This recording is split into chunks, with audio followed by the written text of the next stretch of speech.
Desembargador, se alguém está nos assistindo, está pensando o seguinte: a Previdência no Brasil tem futuro? A Previdência no mundo está em xeque, né? A Previdência no mundo está em xeque. Aliás, eu inverteria a pergunta no sentido de o trabalho no mundo, o desafio do trabalho no mundo, né? Do mundo do trabalho. São desafios muito complexos, né? E com esse nível de fragmentação, Vila, que a gente tem no mercado de trabalho, essa deterioração do mercado de trabalho, as pessoas estão fazendo para o dia, né? Então, você pega um menino do Uber, ele está fazendo para o dia. Um motorista de aplicativo, ele faz para o dia. Quem faz para o dia não faz para o futuro. E não faz nem para a relação de solidariedade com ninguém, porque a solidariedade ela precisa de uma noção de futuro. Então, com essa dinâmica de um mercado de trabalho que está sendo cada vez mais destruído numa perspectiva de organização flexível dessa compra e venda da força de trabalho, ele é um desafio que nós temos diante de tanta fragmentação do mundo do trabalho, nós pensarmos previdência, porque sequer o dia de hoje o trabalhador e a trabalhadora têm ali satisfeitos. Então, como é que eles vão pensar numa política que é uma política para frente? Então, eu acho que, se você me perguntasse se a Previdência tem futuro, eu diria o seguinte: o futuro da Previdência depende do futuro da composição do trabalho. O que será dessa composição? Eu acho muito triste da gente perceber que a tendência é um esfacelamento mesmo do mercado de trabalho. Porque o trabalhador hoje, ele se coloca como se fosse um pequeno empreendedor, né? Como se fosse um empreendedor. E ele não é empreendedor. Então, ele perde a noção de que ele é trabalhador e vira empreendedor. Mas empreendedor do quê? Empreendedor da moto que ele tem, empreendedor das coxinhas que ela vai vender. Isso é o empreendedorismo. Então, assim, a noção de empreendedorismo, ela é vendida como se fosse o futuro de tudo. Eu acho que essa noção ela é muito perigosa para o sistema de proteção social. Todas as fichas depositadas nela, como nós estamos fazendo, né, e não acho que é muito difícil isso ser revertido, porque é uma tendência mesmo, não apenas daqui, mas mundial, mas isso daí coloca em risco todo e qualquer sistema de proteção social no mundo inteiro, não só aqui. Doutora Márcia, assim, nesse cotidiano da senhora, vem os idosos, tal, em busca da aposentadoria, certamente acompanhado para pegar um gancho do desembargador, com seus filhos, eventualmente. Os filhos devem pensar diferente do que os seus pais ou dos seus avós, porque agora até lixeiro virou microempresário individual. Tem casos citados recentes, é inacreditável. Sim. Vamos só explicar, porque hoje no Brasil precisa tomar cuidado com tudo. Nada contra a questão dos lixeiros, mas é um verdadeiro absurdo. Ele não é um microempresário individual, né? Só para deixar devidamente registrado. Como é que é isso? Porque hoje tem a cultura que não é para ser seletista, né? Não é para contribuir para a Previdência. A gente não sabe como vai ser no futuro o SUS, o INSS, etc. Vai ter algum milagre. Como é nesse cotidiano da senhora? As pessoas, porque elas entendem, para pegar o que o Dr. Valdir também destacou, e a senhora em certo momento falou também, o direito parece que é uma dádiva, né? Ou seja, não tem a noção de cidadania. Já disse alguém que a República só foi anunciada em 1889, até hoje não foi proclamada. Porque numa República, o cidadão sabe dos seus direitos e dos seus deveres também. Como que é isso? Assim, daquele mais idoso, porque sempre tem o filho, fala, não, o que é isso, tal, isso não interessa. Sim. O Dr. Marcos colocou uma questão aí que nós estamos... existe um movimento mundial, né, desses trabalhos aí, de plataforma, que na realidade é tudo precarização, né? E no Brasil, nós temos decisões, aí no próprio judiciário, doutor, até me perdoe de fazer essa crítica, mas o que acontece? Nós estamos hoje com duas situações, né? Que é uma questão que o doutor colocou sobre a terceirização e outra sobre a pejotização.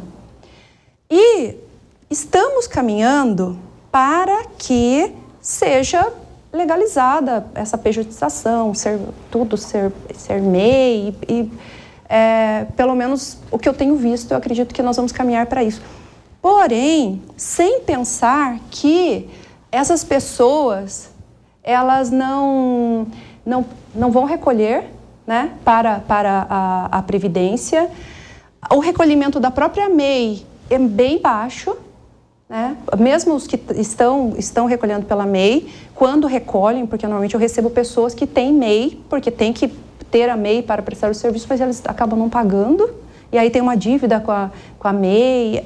É muito confuso, porque realmente não tem informações. E essa questão também das pessoas ficarem nas empresas pouco tempo,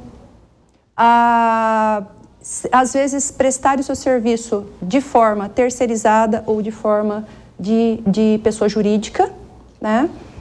E essa cultura também de que agora todo mundo pode ser empreendedor, mas que é insustentável. Eu vejo assim uma precarização do trabalho, uma precarização mesmo dessa parte econômica, social. Então, nós estamos caminhando para uma crise que é bem maior do que essa que nós estamos vendo agora. Por quê? Porque não está sendo... quando o judiciário vai decidir sobre a pejotização, sobre os trabalhadores em plataforma e outras questões, eu não sou especialista nessa parte, mas assim, não existe uma visão global, como os doutores falaram, de você olhar a parte econômica, a parte social, a parte das empresas e serem feitas essas decisões, serem tomadas essas decisões de forma que elas não criem situações que sejam contraditórias, conflitantes. E aí... E os mais jovens também, na questão dos filhos, né, dos meus clientes mesmo, parece que já entrou na cabeça deles que eles não vão se aposentar nunca, entendeu? E assim, as pessoas estão um pouco sem noção, porque não pensam no futuro. Elas não pensam, tá bom, então eu não vou me aposentar, mas eu vou envelhecer. E aí? Né? Eu não vou ter dinheiro para pagar uma previdência privada, para fazer um investimento... Então, nós estamos caminhando mesmo para uma situação que é econômica, né? É social. Nós estamos numa crise moral, econômica, social. Nós temos que repensar tudo, temos que voltar e estudar, orientar as pessoas. Bem difícil. Nós estamos indo para o final... na verdade, eu tinha um monte de questões que eu ia colocar aqui, confesso a você. Fiz uma lista aqui, mas é impossível cumprir essa lista. Mas eu queria só pegar um dos pontos. Há pouco tempo atrás, aqui no Brasil, no governo anterior, pensou a ideia de previdência privada. E o exemplo era o Chile. O Chile era uma espécie de paraíso terreal. Eu, como durante 10 anos dei aula de História da América Latina, conheço, a minha área era o México, mas eu conhecia um pouquinho o Chile. E sabia que não era bem assim, que estavam vendendo aquilo. E aí a população chilena se manifestou, como raramente na história recente, né, em massa, e tanto que levou até a convocação numa Assembleia Constituinte. E a história não era bem como vendiam aqui. Mas eu rapidamente passaria a vocês três a seguinte questão. A saída é a previdência privada? Vila, eu acho que não. A previdência privada ela é importante como um sistema complementar. O próprio Chile, como você citou como exemplo, durante determinado período, o sistema de previdência 100% privado, ele funcionou. Mas quando as pessoas começaram a ter dificuldade de pagar as contribuições e abandonaram, o país teve que reimplantar um pilar de proteção básica social, o que foi feito no governo da Angela Merkel. Eu acho que a gente não vai escapar de remodelar o nosso sistema. A mudança das relações de trabalho é uma realidade não só por conta da pejotização, mas porque as rotinas dos processos de trabalho estão mudando por conta da automação. Eu tenho 2 filhas, uma é advogada como eu e outra é médica, e a gente discute muito como a tecnologia está impactando a nossa atividade, que é uma atividade profissional individual. E nas fábricas isso é muito presente hoje. Então, haverá uma mudança no mercado de trabalho em decorrência da automação. E as pessoas vão buscar outras alternativas, aquelas que não se adaptarem e não encontrarem lugar nesse novo mercado de trabalho. E aí, nós precisamos implantar no Brasil um sistema de proteção social pública, porque o país é muito desigual, mas que tenha uma garantia básica de benefícios e garantindo também a possibilidade de contribuição complementar. Nós temos hoje 60 milhões de pessoas contribuindo para o regime geral e 40 milhões já recebendo benefícios do regime geral. Então, é uma relação já desequilibrada. E vai ser muito difícil, das 100 milhões de pessoas que estão no mercado de trabalho, a gente conseguir um patamar razoável de contribuintes. Então, repensar esse modelo será fundamental. Mas, para finalizar aqui a minha fala, a gente precisa ter confiança e a gente precisa entender a importância que uma instituição como o INSS, como a Previdência Social, tem para um país como o Brasil ainda tão desigual. Desembargador e doutora Márcia, eu vou pedir, desculpe, 1 minuto de vocês. Sim. Desembargador, por favor. Rapidamente, não, jamais a previdência privada será a solução. O número de idosos que se suicidaram no Chile decorrente da não satisfação de benefícios é muito elevado. A gente não deve querer transportar isso para o nosso país. O comprometimento do PIB com a questão previdenciária e tornando o país rendido às entidades previdenciárias é terrível. E a concentração, começaram várias e no final ficaram poucas. Então há sempre uma concentração. Aquilo que se promete, que é concorrência entre vários fornecedores do serviço, se dilui. Então o sistema de previdência privada demonstrou que o endividamento público não desce, porque imediatamente você já tem que passar para o sistema previdenciário total e aí você já tem um déficit decorrente dessa passagem da previdência pública para a previdência privada, e depois, com o tempo, ele não se sustenta, como colocou o doutor, porque vai haver um aumento significativo de ingressos e de participantes e de diminuição de ingressos. Aí o que vai fazer é que no final o Estado é que vai cobrir como está cobrindo no Chile. É isso que vai acontecer. Então, nunca.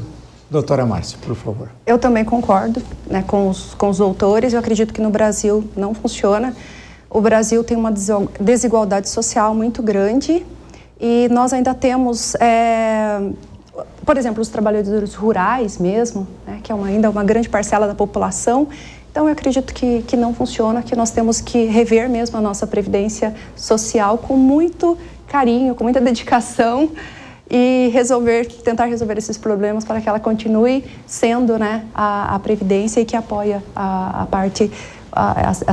essa parte da população que necessita de proteção social.